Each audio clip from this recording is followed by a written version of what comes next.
Hey, man, if things aren't laying themselves out in front of you, the way that is necessary for you to live a full and engaged life and not be cynical and bitter and twisted and cruel and vengeful and disappointed and all of that, it's just possible that you're not aiming at the right thing. And man, that is a question worth asking. Well, it's the question people do ask. It's like, well, what's the purpose of life? Well, it's the same question. What should I aim at? Those are the same questions. And, if what you're aiming at is producing nothing but unrequited misery for you and everyone else, and it's a downhill bloody spiral into something approximating hell, then there is some possibility that you should think that perhaps your aim is off. So, and I don't want to overplay my hand on that either, too, because I know perfectly well that, if you're suffering, if you're depressed, if you're miserable, it might be a consequence of really bad luck. Like people get sick, and good people get sick, right? Everyone knows that. Good people, they get sick and they die. And so you can't say, well, if you're miserable and sick, it's because there's something, bad about you, because then that would be the case for everyone, always, whenever they get ill, and you could just blame ill people. It's like, well, it serves you right that you're sick because you're a bad person. It happens a lot, actually, with ill people, and it's an unfortunate thing. So I know there's an element of chance to all this, and I don't want to downplay that. We are dust in the wind, to use a terrible cliche from a 70s rock song. We're blowing hither and thither by events that are somewhat beyond our control. But that's still not the point. The point is that to a large degree, you can determine the manner in which the world manifests itself to you by changing your aim. And so then that opens up the entire domain of philosophy. You think, what good is philosophy? And people think that all the time. What good is philosophy? It's like, hey, philosophy is about value. Well, what use is value? Well, value determines your aim. Well, who cares what your aim is? Well, your aim determines the manner in which the world lays itself out to you emotionally. Well, who cares about that? No one says that. The argument stops there because no one, especially no one who's been seriously hurt or seriously depressed, like in pain, no one ever says, oh, well, who cares about that? Because if you can say that about your pain, all that means is you actually haven't been in pain. Because if you're in enough pain, you will not say that, that's for sure. Now, you aim at something, you got a goal, and then you see that you're making progress towards the goal. That's a good thing.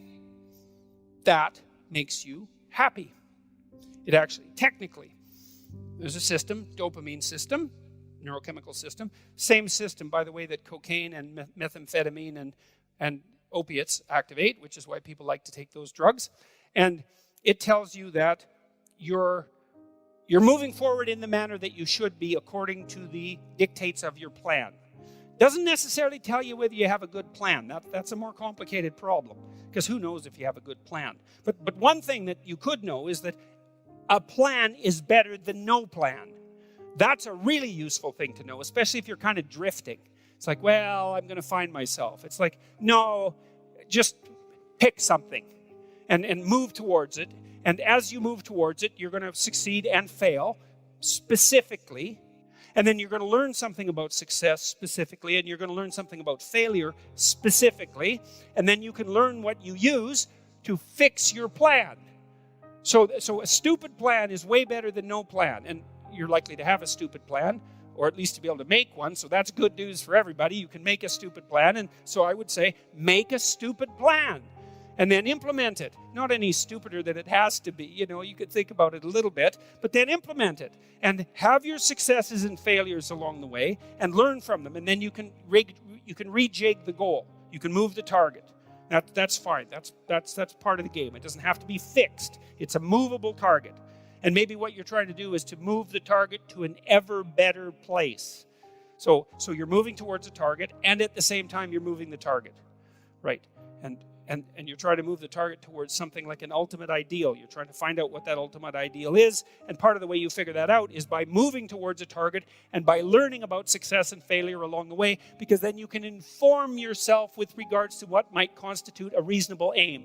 And so that's the reason to go out in the world and make some mistakes, and then you're going to. And so it's okay.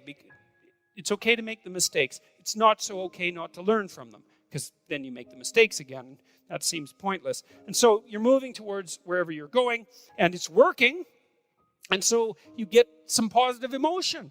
You get some motivation from this dopaminergic system that adds zest to life. It adds interest and engagement and meaning to life. It pulls you into life.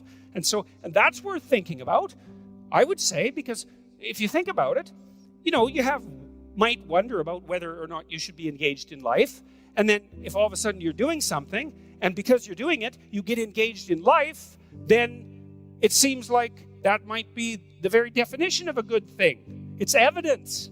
The engagement is evidence that you're actually doing a good thing, a worthwhile thing in life with all its suffering and misery and brutality. It's like you've got a pathway, you've got an aim, you're moving forward, you're engaged. Excellent. Your nervous system, very deep down, this dopaminergic system, it's associated with a part of the brain called the hypothalamus. It's a really, really old part of the brain.